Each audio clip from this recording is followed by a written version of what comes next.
I still remember the exact moment when I realized they had made the biggest mistake of their corporate lives. It wasn't when they called me into that sterile conference room with the HR representative sitting there, stone-faced. It wasn't when my boss, former boss, Marcus avoided eye contact while delivering the rehearsed termination speech. No, it was 3 months later when I received a desperate voicemail from that same man who couldn't even look me in the eyes while firing me. Jake, we need to talk. There's been an incident. Call me back as soon as possible. The desperation in his voice was almost musical. But I'm getting ahead of myself. Let me take you back to where it all began. For 8 years, I had been the backbone of Vertex Solutions' development team. I wasn't just a senior developer, I was the senior developer who had architected their flagship product from the ground up. A cybersecurity platform that protected the data of over 200 Fortune 500 companies.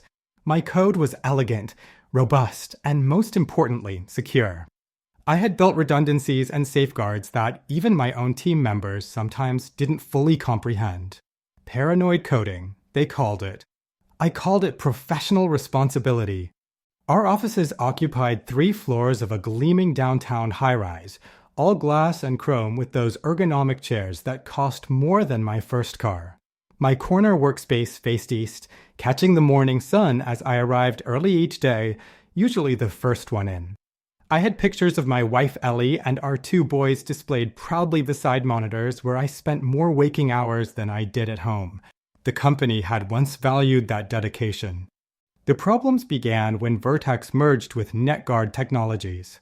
New management, new priorities, new pressures. The acquiring company's COO, Richard Thorne, was a numbers man through and through. Within weeks of the merger, he was already pushing for faster release cycles, additional features, and most disturbingly, streamlined security protocols. The competition is releasing updates every 6 weeks, he announced during his first all-hands meeting. We're taking 12. That ends now. I still remember how he looked, tall, perpetually tanned, with that perfect silver hair and custom suits that screamed old money. But what I remember most was the practiced smile that never reached his eyes. Those cold, calculating eyes that saw employees as nothing more than cells in his precious spreadsheets. Marcus Wong, my direct supervisor and someone I'd considered a friend for years, began to change after that meeting. The pressure from above transformed him. Gone were our friendly debates about implementation details and architectural decisions. Instead, he became a messenger, relaying increasingly unreasonable demands from Thorne. They want us to streamline the authentication protocols, Marcus told me one afternoon, unable to meet my gaze. Streamline? You mean remove the multi-factor requirements for admin accounts? I asked, already knowing the answer. It's causing friction with some of our bigger clients. Their admins complain about the extra steps. I shook my head. Those extra steps prevent catastrophic breaches. You know that. Jake, this isn't a request.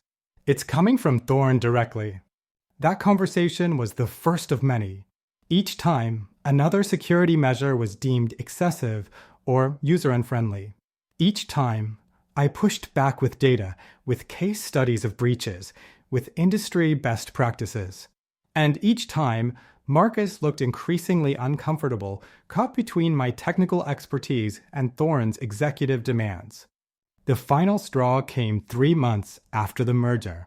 I was called into a private meeting with Thorne, Marcus, and the new Chief Information Security Officer, a yes-man named Philip who had come over from NetGuard with minimal qualifications, but maximum loyalty to Thorne.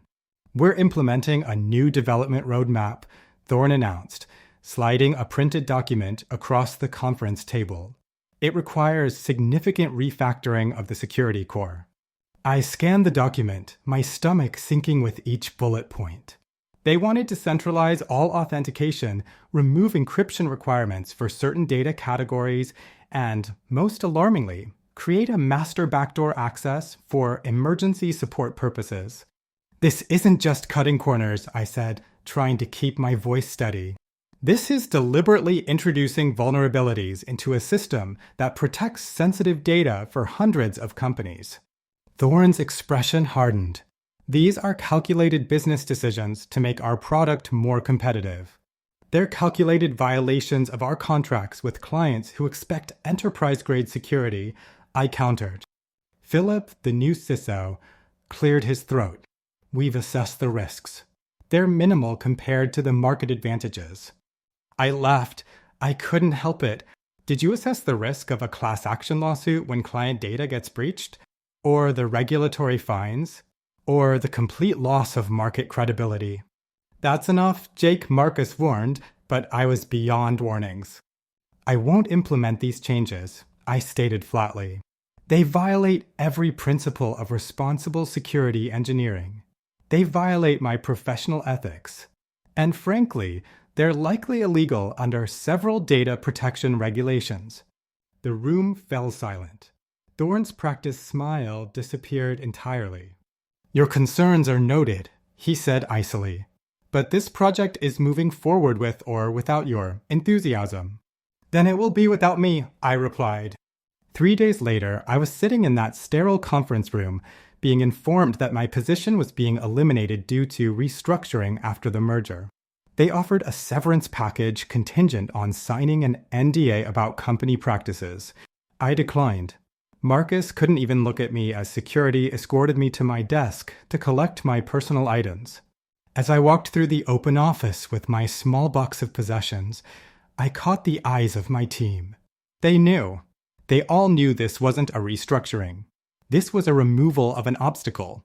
What Vertex Solutions didn't understand, what they couldn't possibly comprehend, was that I had spent 8 years not just building their system, but becoming intimately familiar with every line of code, every potential vulnerability, every possible point of failure, including the human ones. I had always maintained comprehensive documentation and rigorous access controls, but I had also built contingencies. One such contingency was a specialized authentication module deep within the system architecture. To the untrained eye, it appeared to be a standard security feature. But I had designed it with a specific flaw, not a bug, but a feature that would only become problematic under certain circumstances. Circumstances like removing the multi-factor authentication requirements.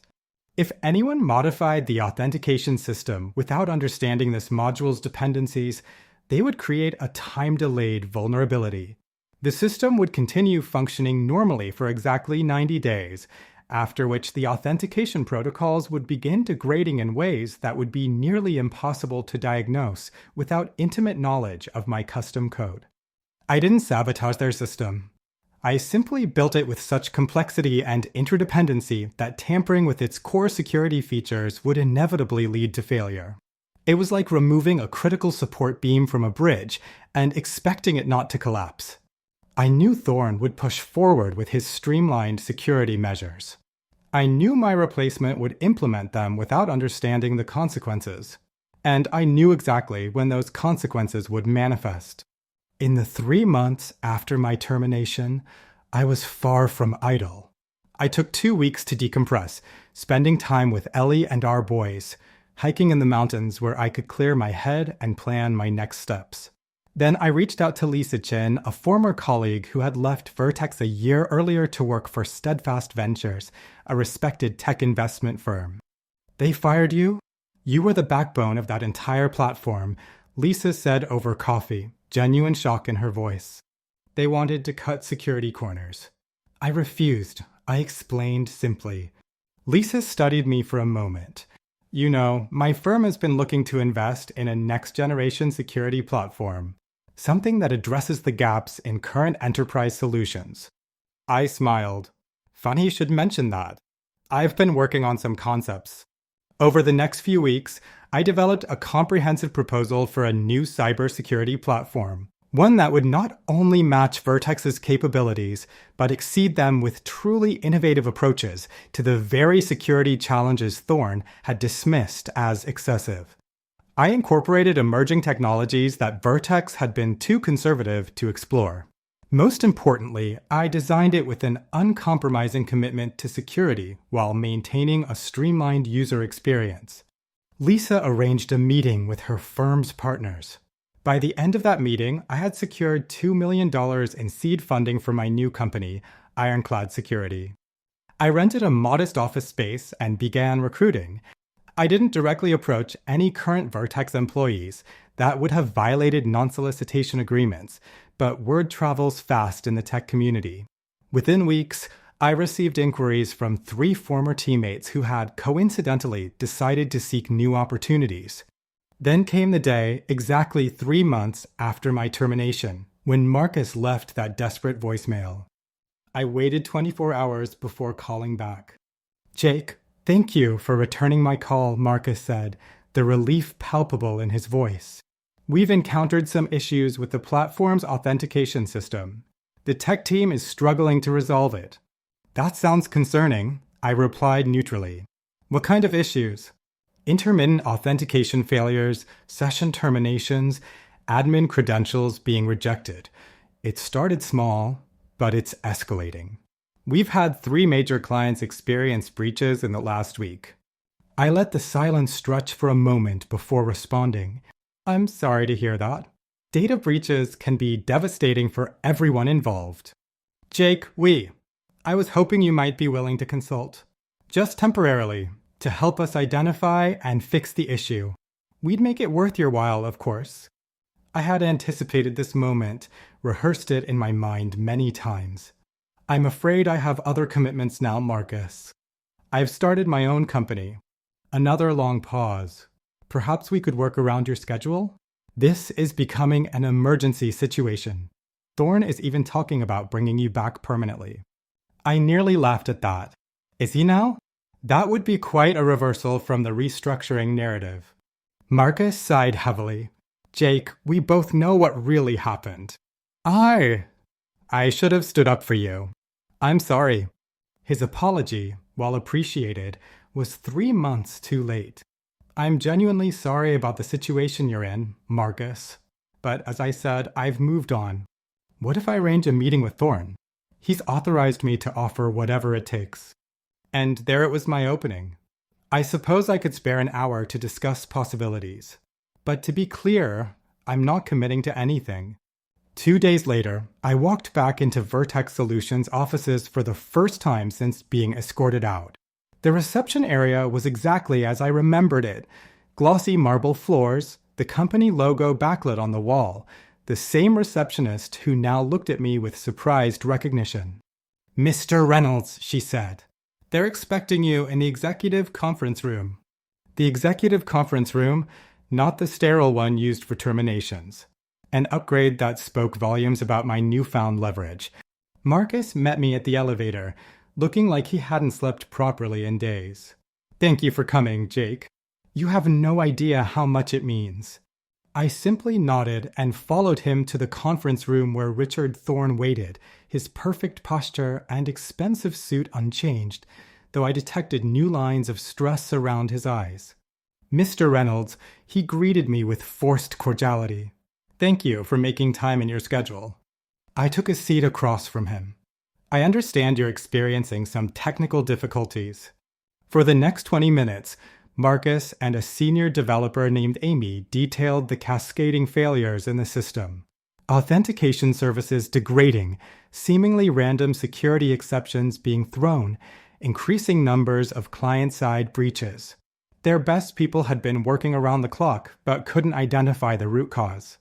The issues seemed to trace back to changes made to the authentication systems approximately 3 months ago, Amy explained.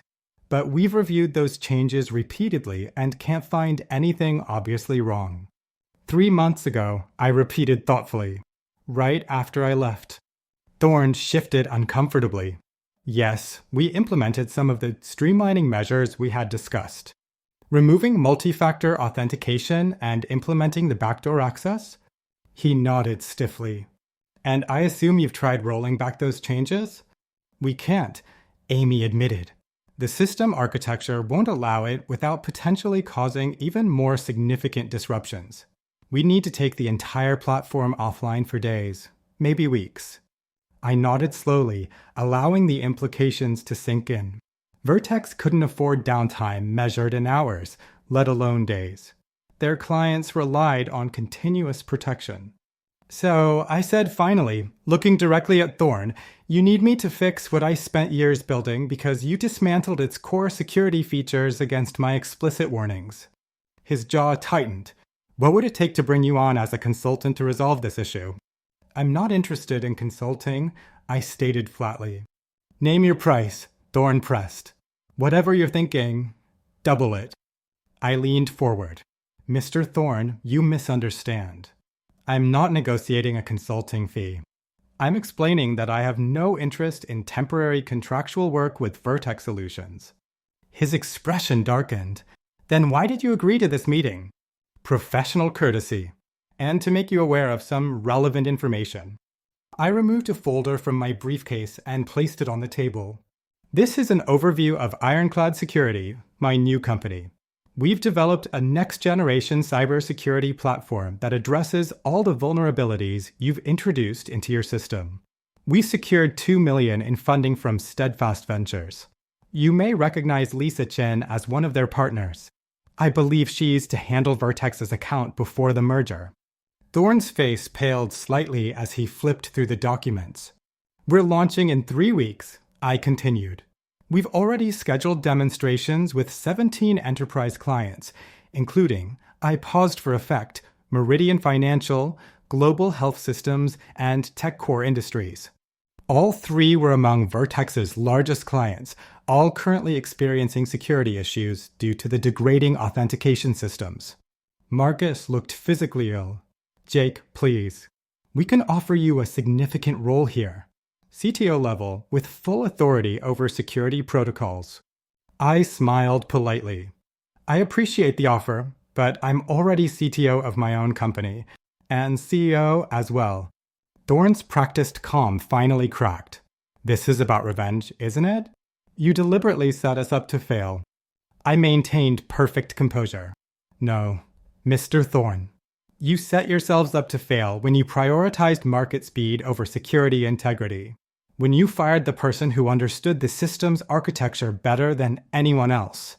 I simply built a system so complex and interdependent that tampering with its core security features without proper understanding would inevitably lead to failure.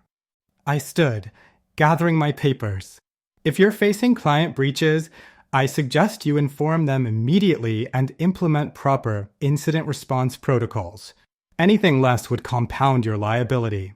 You won't get away with this, Thorn threatened, standing as well. We'll sue you for sabotage. I held his gaze steadily. You're welcome to try. But I'm confident that my code contains no deliberate vulnerabilities, only sophisticated interdependencies that any qualified security engineer would have identified before making changes. Your legal team can explain the difference and the burden of proof you'd face. Not to mention the publicity such a case would generate about your security practices. The truth was crystal clear to everyone in that room. They had no case. I hadn't planted a bomb. I had built a complex machine that required proper knowledge to modify, knowledge that I possessed and they had discarded. Now, if you'll excuse me, I have a company to build, one that won't compromise on security. I nodded to Marcus. I wish you luck with your situation. As I walked out of Vertex Solutions for the final time, I felt no triumph, no vindictive joy, only the quiet satisfaction of knowing that principles matter. That expertise has value, that some corners should never be cut. In the weeks that followed, Vertex scrambled to contain the damage, but their reputation was already severely compromised. 3 of their largest clients terminated contracts after experiencing breaches. Industry news outlets began reporting on the systemic security failures at what had once been a trusted name in cybersecurity. Ironcloud Security launched to significant industry attention. Our commitment to uncompromising security resonated with companies burned by inadequate protections. Within 6 months, we had secured contracts with 22 enterprise clients, including 7 former Vertex customers. 1 year after my termination, Vertex Solutions was acquired by a larger tech conglomerate for less than half its previous valuation. Richard Thorne quietly stepped down to pursue other opportunities. Marcus reached out once more, not to ask for help, but to apologize more thoroughly and to ask if there might be a place for him at Ironclad. We maintain very high standards for our security protocols, I told him. But we also value people who learn from their mistakes. Send me your resume. Today, Ironclad Security employs 78 people, including 5 former Vertex employees. Our platform protects sensitive data for over 100 enterprise clients with 0 breaches to date. We recently declined an acquisition offer that valued the company at $35 million. Sometimes I think about that conference room where I was fired, about the look on Marcus's face when he couldn't meet my eyes, about Thorne's cold calculation that expertise was expendable if it stood in the way of market speed. They thought they were eliminating an obstacle. Instead, they created their greatest competitor. The most satisfying revenge isn't about destruction. It's about creation, building something better from the ashes of betrayal, proving that integrity and expertise have value beyond any spreadsheet calculation. If you've ever been undervalued, pushed aside, or forced to compromise your principles, remember this: your knowledge is power. Your integrity is invaluable. And sometimes, the best response to being treated as replaceable is to become utterly irreplaceable somewhere else. And if you found this tale of professional vindication satisfying, there are many more stories of justice served waiting for you. Stories of people who refused to be victims and instead became architects of their own redemption. Subscribe to hear them all, because in this channel, karma always arrives right on schedule. Disclaimer: this story is fictional and any resemblance to real people or events is coincidental.